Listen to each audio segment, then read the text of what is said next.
Hey everybody, welcome back to the channel. Today I'm going to be doing a quick overview of this very shiny, very clean, brand new Bauer SDS Roto Hammer. It is the 1-inch version where it'll drill up to 1 inch. What we're going to be doing today is doing the prep work to pour another concrete pad here. So I'm connecting into the previous pad I poured last week, and I'm prepping to pour this pad that I'm going to pour hopefully tomorrow night. In order to stick the rebar and connect the new pad into the old pad, I'm going to have to drill holes with a Roto Hammer.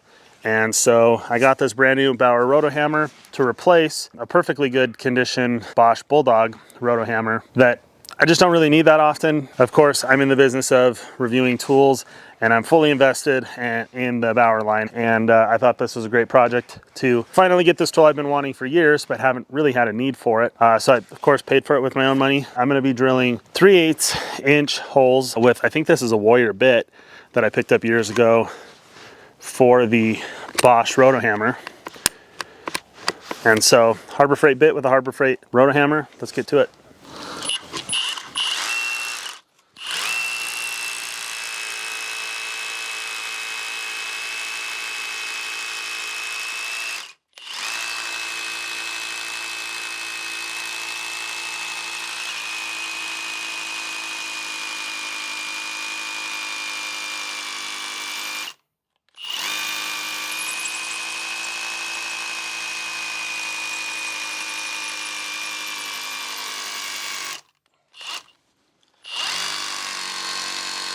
Let's clean the hole.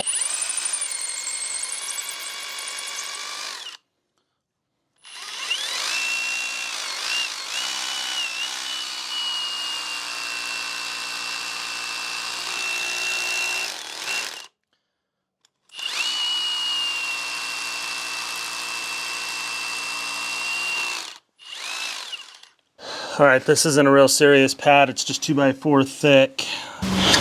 Well, that's what I get for doing a 3/8 inch bit for 3/8 inch rebar. Probably gonna step it up to 1/2 inch after this hole. Yeah, because that's not wanting to go in. All right, so we're stepping it up to a 1/2 inch hole.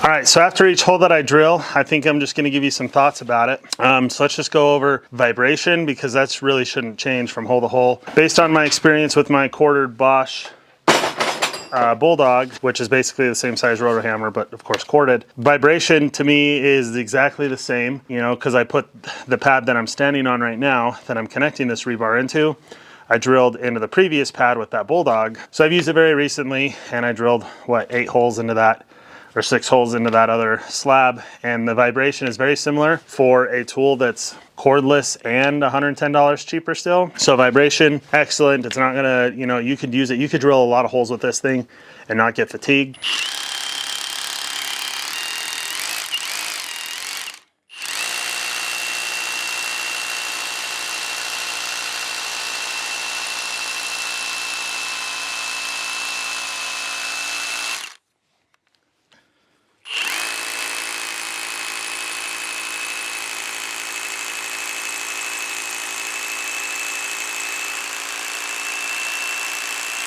Wonder if I'm drilling into the rebar.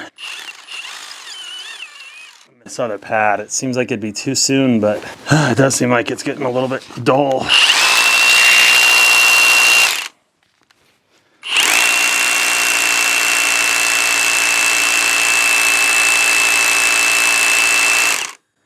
And it is just not wanting to go any further. Yeah, that is not as sharp as it was. I wonder if I'm hitting the rebar. I'm afraid if I drill right there, I might wind up breaking the concrete.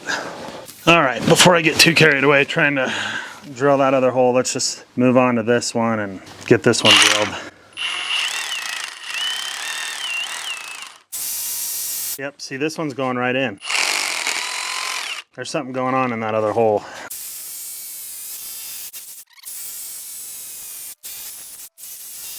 So there definitely does seem to be a certain level of friction that's causing it to struggle as that bit gets buried in there. Better clean that out a little better. Yeah, that hole went through cleanly. Okay, after the second successfully drilled hole, let's just keep moving on talking about it. Ergonomically, I mean, how much different can you do these tools, especially when they're all shaped pretty much exactly the same? There is a handle for it that comes off the side here. This is, well, yeah, this right here is the ring for it. Hopefully you can kind of see that texture in it. You can lock that handle on there. I didn't really need it for this project, but this thing seems to be handling the drilling just fine. It does seem to get a little bit bound up when I get in there really deeply. Keep in mind, this is a 2x4 thick concrete pad that I'm just pouring for a shop floor that I have no intention of doing anything other than just kind of walking on. Won't really pull vehicles in here or anything. So I don't have a lot of space to work with, and I know that I've got that rebar in there somewhere, and I think it might be getting bound up on the rebar about 3 inches in on the pad that I poured. So, but power wise, definitely doing a great job. Not that this is any different from any other Bauer tool, and I say basically the same thing every time I review the tools. I really like this rubberized overmolding. The texture's good, the grip's good, it feels good in hand. Keep in mind I am doing this all with an 8 amp hour battery that was not fully charged when I started running this. I used it on the grinder and several other, you know, high demand, high power pulling tools. And then also remember we're running a 1/2 inch bit here. So it's doing a good job. All right, let's get these last 2 holes here drilled in and then talk about some of the specs and some of my final thoughts, which you kind of already know how I feel about this tool at this point in the video anyway. But yeah, I'm starting to run out of daylight, so let's get this work done.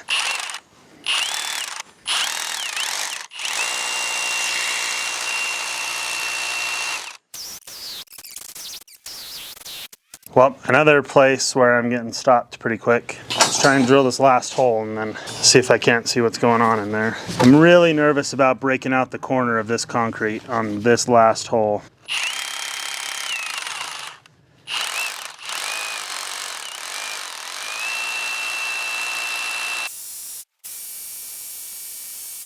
I keep looking at the tip of this bit and I can keep seeing it getting wallered down more and more. So I'm hitting probably the metal in there somewhere. And I know that I ran a little piece of rebar in this little 2-inch section. So I know that rebar, it's probably right there. I'm probably running right into the rebar there.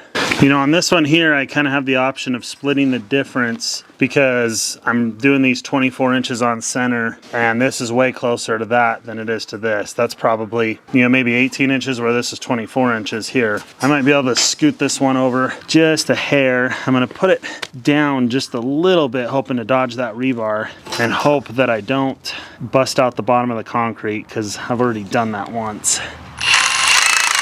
Yeah, that's headed right for exactly that. Let's try and move that just a little bit.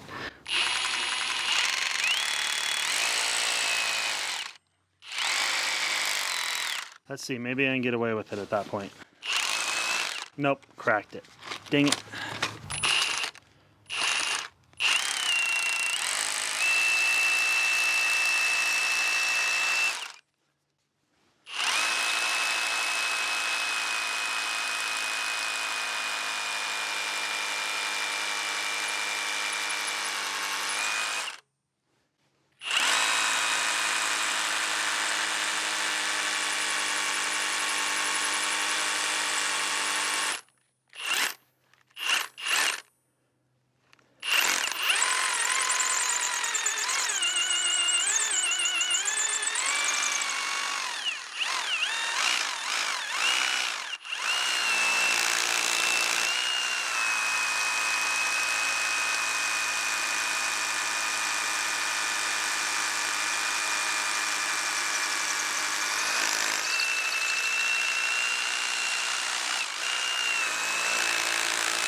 There we go, that one drilled nicely.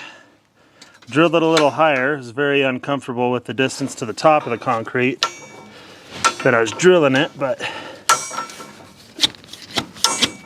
that should be all right. So let's finish off reviewing this tool. So just some of the specs, some of the features of it. So you have a selection here, just like on other roto hammers, very similar to it. So you have the hammer drill function. Obviously I didn't use that today. I don't need that function. Well, I did, in the sense that I use the hammer drilling function at the same time. And then of course, just drilling. It's got a little push button and then a slide selector. So it is going to drill at a rate of 4,800 beats per minute. That's hammering function. And the speed of the drill bit is 1,000, about right there around 1,000 rotations per minute. Another thing that you're gonna find with this tool is, because it's an SDS style roto hammer, it's gonna have the quick release that pretty much all of these drills have with these quick release hammer drill bits. And it's gonna lock in there nice and easy. Now, let's talk about power and all that compared to the corded version. I don't think, even if I went and got the best, you know, name your pro tool SDS roto hammer, that it's gonna quite compare to a corded tool, a corded roto hammer. And that's just really ultimately the reality of most cordless tools. But it does have plenty of power, and it is gonna get the job done for you no matter what. As far as I can tell, of course, longevity is yet to be determined. We're gonna figure that out as I own this tool. But for right now, initial use, initial impressions, this is a pretty fine tool that's gonna do the job for most DIYers, and of course, probably any other, you know, occasionally using pro. This is gonna do the job most of the time, and it would have been nice to have something cordless that I could easily afford when I was in plumbing. So anyway, guys, thanks for watching. Give this video a big thumbs up if you liked it. Don't forget to subscribe if you're not a subscriber, and we'll see you in the next video.